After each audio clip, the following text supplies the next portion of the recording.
तपती हुई भूमि पे बैठी है तो लग रहा वाकई में अपने साथ कोई अन्याय नहीं कर सकता।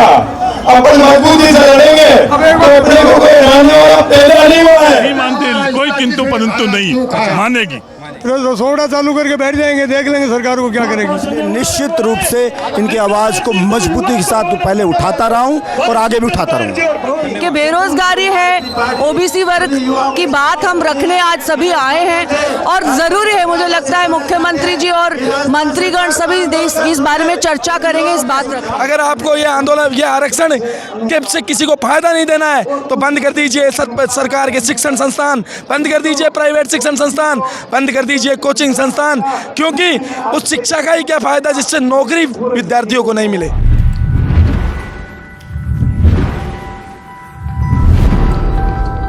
नमस्कार, मैं अमित कुमार विधायक .com में आपका स्वागत करता हूं और आज हम शहीद स्मारक पे जहां पे अनिश्चितकालीन ओबीसी की डिमांड है कि इनको आरक्षण दिया जाए और हमारे साथ हैं मंत्री हरीश चौधरी। मंत्री जी, आपकी बीजेपी सरकार ने ये किया था, आप खुद की सरकार से लड़ाई कर रहे हैं ओबीसी के आरक्षण के लिए। ये किसने किया, क्यों किया, ये हम लोगों के सामने सवाल नहीं है। इसको रद्द करवा कर और नई व्यवस्था कैसे करवाएं, हमारे हक और अधिकार, ये हमारा प्रश्न है। हम उस विवाद में नहीं पड़ना चाहते हैं कि कौन इसके पक्ष में और कौन इसके विरोध में। आपकी सरकार का खुद का अभी डावाडोल चल रहा है मामला, तो कैसे, किससे मांग करेंगे? सरकार किसकी है? आप लोग संविधान और लोकतंत्र के अधूरी जानकारी रखते हो जब चंद लोगों की सरकार मानते हो। राजस्थान के तमाम नागरिकों की सरकार है, किसी जनप्रतिनिधि की सरकार नहीं है। सरकार पार्टियों पे नहीं होती है, ये राजस्थान की सरकार है जिस पर हर किसी नागरिक का अधिकार है। अगर सरकार इसको मानती नहीं है आरक्षण को, तो कैसे क्या आगे मानेगी? क्यों नहीं? जायज हक या अधिकार है तो मानना पड़ेगा, ये लोकतंत्र है। कोई भी बहुमत को नजरअंदाज नहीं कर पाएगा। अगर नहीं मानती तो इस आंदोलन को कहाँ तक? नहीं मानते, कोई किंतु परंतु नहीं मानेगी। हमारे साथ है राजाराम जी मेल साहब। ये सरकार की जो विसंगतियां हैं, इनके अंदर कौन कौन सी आपकी मांगे हैं? हमारी मांग ये है, ये ओबीसी के साथ जाति करते हैं, एक तो गुणा में लेते हैं तब जाति करते हैं। एक जिस कैडर की भर्ती हो, जिस कैडर की भर्ती हो उस कैडर की भर्ती में जैसे ये गिनती करते हैं उस कैडर की, रोस्टर लागू करने के लिए कैडर की गिनती करते हैं, उसमें बदमाशी करते हैं। 92-93 कौम से सबका कोई भी आदमी नौकरी कर रहा हो तो उस नौकरी करने वाले को सबको ये ओबीसी मान लेते हैं, जबकि फालतू कभी आए ही नहीं। किस तरीके की है, एक जो 2018 के अंदर एक डीओपी सेक्रेटरी का सर्कुलर निकला, जो पहले वर्टिकल जो था उसको हॉरिजॉन्टल किया, उसका बहाना लेकर के हमारे फौजियों को सारे हमारे ओबीसी में डाल दिया, जबकि वो पहले भी भर्ती हो रही थी, वैसे ही होनी चाहिए थी। इस तरीके की कोई कुरीतियाँ डाल रखी है जो हमारा आरक्षण जीरो कर रखा है। तो हम चाहते हैं कि हमारी ये सारी कुरीतियाँ सीधी करें, साफ सुथरी करें। 21% आरक्षण, 55% लोगों का 21% है, ये 55% आरक्षण मिलना चाहिए, जारी रहे, इसमें कुरीति नहीं डाले, विसंगति नहीं डाले। इसी यही मांग हमारी मेन जो है। ये सल्टे की तपोका में 22 साल से लगा हुआ हूँ, जबकि आज तक नहीं चलते। अब सबके पकड़वा के हमारे युवा रोड पे खड़े हो गए हैं, अब हमारे साथ आगे युवा रोड पे आगे क्यों उनको नौकरी नहीं मिली। अब अगर ये नहीं चल पाएंगे तो ये और रोडों पे आएंगे और ये परमानेंट को धरने का इंतजाम करेंगे, आज को तय करेंगे क्या करना आगे। धन्यवाद। अच्छा, अगर ये सरकार नहीं मानती है तो आगे क्या योजना रहेगी? आगे आज तय करेंगे शाम को, लेकिन मैं सोचता हूँ कि यहाँ परमानेंट आज जो ये भीड़ बैठी है ऐसे यही लगा टेंट लगा। ओबीसी आरक्षण में विसंगतियां क्या क्या रही है? देखिए, जो युवा लंबे समय से आंदोलनरत है और जिस तरह से युवाओं के साथ, अधिकारों के साथ हनन हो रहा है, बेरोजगारी सबसे बड़ा मुद्दा है, उसमें जिस तरीके से ओबीसी के लोग, छात्र जिस तरह से परेशान हैं, सरकार को इन विसंगतियों को, एक टीम जो बनी हुई है वो खड़े रहकर उन बातों पर अमल करना चाहिए और विसंगति दूर करना चाहिए। हमारे साथ रामनिवास परवसर से विधायक रामनिवास गावड़िया जी हैं। गावड़िया साहब, अगर विसंगतियाँ दूर नहीं होती हैं तो आगे का क्या फॉर्मेट रहेगा? देखिए, जिस तरह से आज प्रदेश की राजधानी में नौजवानों का जो हुजूम उमड़ कर आया है, इससे पहले भी सब लोगों ने अपने अपने स्तर पे अपील की। हम सब लोगों ने भी माननीय मुख्यमंत्री जी को ये चिट्ठी लिखकर जो नौजवानों की पीड़ा थी उसको पहुंचाया और निश्चित तौर पर जो आरक्षण समिति है उसके बैनर के तले ये आंदोलन किया जा रहा है। अगर इसके बाद अगर कुछ वाजिब अगर फैसले नहीं होते हैं तो आरक्षण समिति के बैनर के तले जितने लोग हैं कमेटी के माध्यम से जो निर्णय लिए जाएंगे हम सब लोग मिलकर उस लड़ाई को लड़ने का काम करेंगे। बलजीत जी, आप विधानसभा में भी अच्छे तरीके से पुरजोर तरीके से आवाज़ को उठाते हैं। अब विधानसभा सत्र चलने वाला है तो उसमें क्या आवाज़ उठाएंगे? निश्चित रूप से आवाज़ उठाएंगे। मेहनत कस के इन्हीं युवाओं, मेहनत कस की इन संतानों के दम से हम राजस्थान की विधानसभा में आए। किसी नेता की मेहरबानी से, किसी पार्टी की मेहरबानी से नहीं आया। इसलिए निश्चित रूप से इनकी आवाज़ को मजबूती के साथ पहले उठाता रहा हूँ और आगे भी उठाता रहूँगा।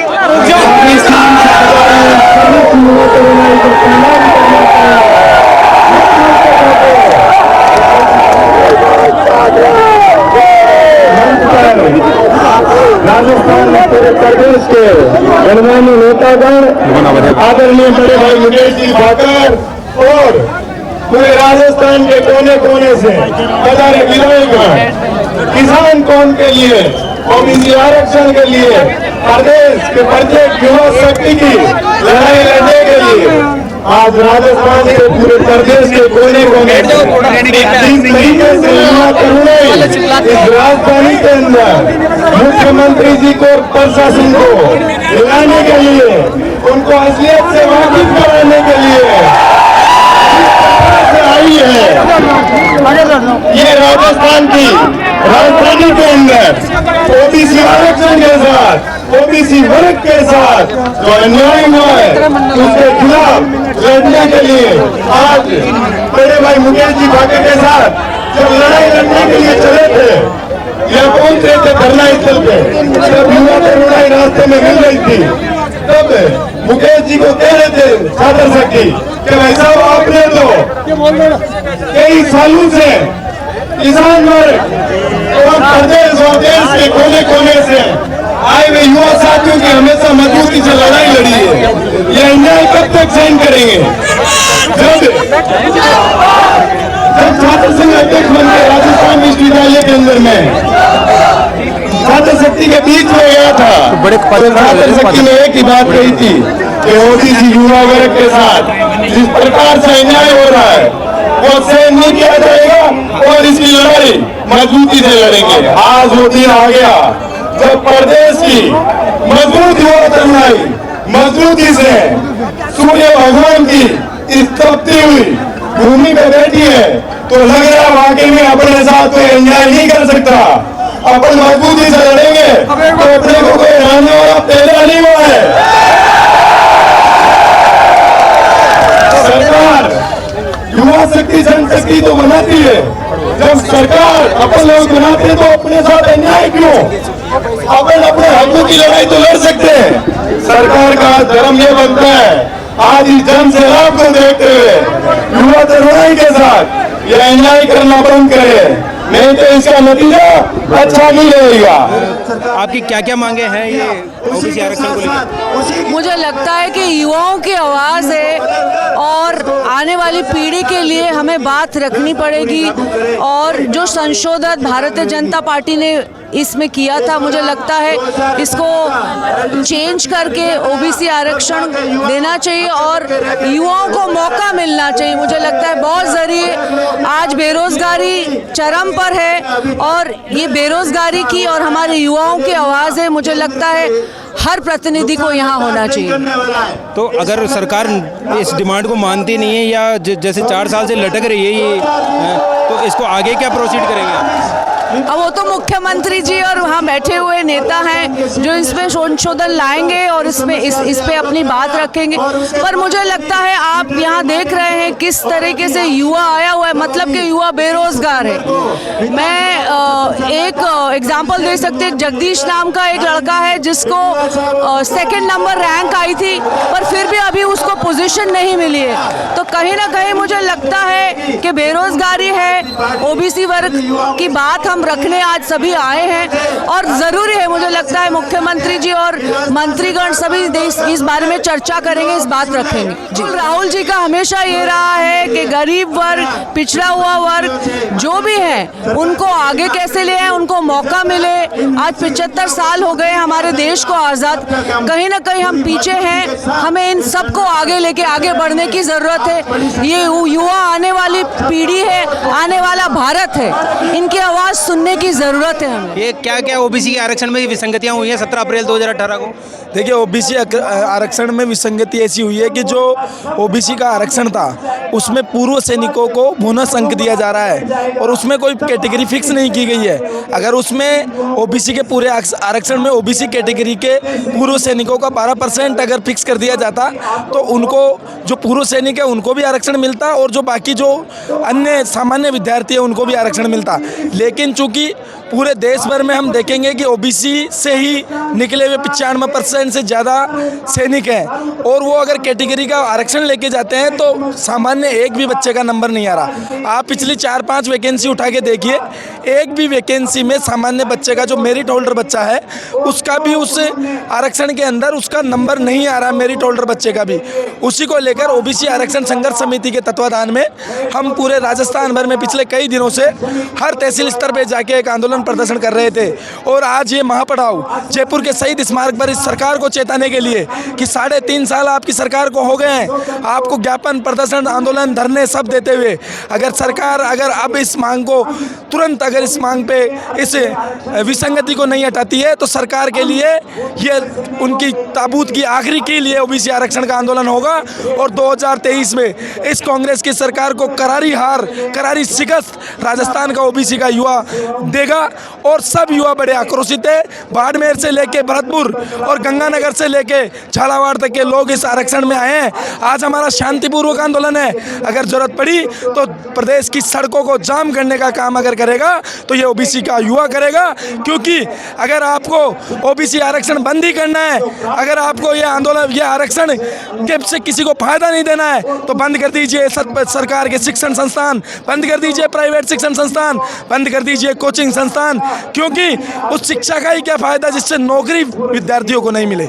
आप कह रहे हैं कि सरकार की ताबूत की आखिरी कील साबित होगी, लेकिन ये भारतीय जनता पार्टी ने लागू किया था ये विसंगति। देखिए, प्रशासनिक अधिकारी बड़ी चतुराई से शासन प्रशासन को पता भी नहीं चलने देते और ऐसी विसंगतियां पैदा कर देते हैं। लेकिन पूर्ववर्ती सरकार में अगर कोई गलती हुई है प्रशासन के अधिकारियों से तो हम पिछले 2 साल से मांग कर रहे हैं, घर घर जा रहे हैं, एक मंत्री से मिल रहे हैं, एक विधायक से मिल रहे हैं, सरकार के नुमाइंदों से मिल रहे हैं। उनके कान में जू क्यों नहीं रेंगरी, वो क्यों इस गलती को दोहरा रहे हैं? अगर वो अब नहीं मानेंगे तो इस कांग्रेस सरकार का अंत इस ओबीसी आरक्षण की मांग को लेकर इस शहीद स्मारक से उठ चुका है। और अगर ये जल्द से जल्द सरकार इस पे फैसला नहीं लेती है तो एक तरफ तो सरकार वेंटिलेटर पर बैठी है, एक तरफ सरकार के मुखिया और आपस में लड़ाई चल रही है और ये ओबीसी के युवा जब ये वोट मांगने आएंगे तो इनको गली गांव मोहल्ले में नहीं घुसने दिया जाएगा, क्योंकि ये हमारे युवाओं का भविष्य का सवाल है। हम किसी दूसरे व्यक्ति का नहीं मांग रहे, हम जनरल कास्ट के आरक्षण में छेड़खानी के लिए नहीं कह रहे, हम SC/ST के आरक्षण के लिए छेड़खानी के लिए नहीं कह रहे। हमारी कैटेगरी में अगर आपने विसंगति करी है, क्योंकि 100 से ज़्यादा जातियाँ ओबीसी में आती है, अगर आपने हमारी कैटेगरी में ओबीसी आरक्षण की विसंगति करी है तो इस विसंगति को सरकार तुरंत खत्म करे। हमारे साथ हैं अरविंद। एक मामला सामने आया था कि एक बच्चे की 2nd रैंक थी ओबीसी की, लेकिन उसको फिर भी नंबर नहीं आया, तो उसके बारे में क्या है? जी बिल्कुल, एक राजस्थान पुलिस में हमारे ही ओबीसी वर्ग का एक विद्यार्थी भाई योगेश यादव को उन्होंने जो लिखित एग्जाम में टॉप भी किया था, उसके बावजूद भी उस भाई को राजस्थान पुलिस की नौकरी नहीं मिल पाई। जिस प्रकार ओबीसी का युवा आज आक्रोशित है, ओबीसी आरक्षण समिति के तत्वाधान में ये प्रदेश के कोने कोने में जो आज चिंगारी जिली हुई है, उस ओबीसी आरक्षण संघर्ष समिति में एक सदस्य बनकर अपनी सेवाएं देकर समाज को जागरूक करने वाला भाई योगेश यादव भी शामिल है। आज इस अवसर पर मैं आज ओबीसी वर्ग के आक्रोशित बेरोजगारों की ओर से यही मांग करूंगा सरकार से कि जिस प्रकार सरकार आज ओबीसी के युवाओं की ओर ध्यान नहीं दे रही, ओबीसी का युवा सड़क से लेकर जयपुर तक आ रहा है, आज इस आंदोलन में शामिल होने के लिए बीकानेर से हमारे 2-3 भाई बीकानेर से पैदल चलकर इस आंदोलन में शामिल होने आए हैं, तो लोगों का जो जोश है इस आंदोलन को लेकर, तो उस आंदोलन से हम यही आग्रह करते हैं सरकार में बैठे नुमाइंदों से कि हमारे ओबीसी आरक्षण में जो 17/4/2018 में आरक्षण को लेकर जो विसंगतियाँ स्थापित की गई, उन विसंगतियों को दूर करके के जो पढ़ने लिखने वाले मेहनतकश युवा विद्यार्थी हैं, जो अपने घर से खर्चे के पैसे लेकर जयपुर में आकर अपने सुख सुविधाएं त्याग कर पढ़ाई कर रहे हैं, उन सब युवाओं को आने वाली सभी भर्तियों में, चाहे वो भर्ती आ रही हो चाहे वो भर्ती पुरानी हुई हो, उन सब में भागीदारी देकर ये सरकार इस विसंगति को दूर करे।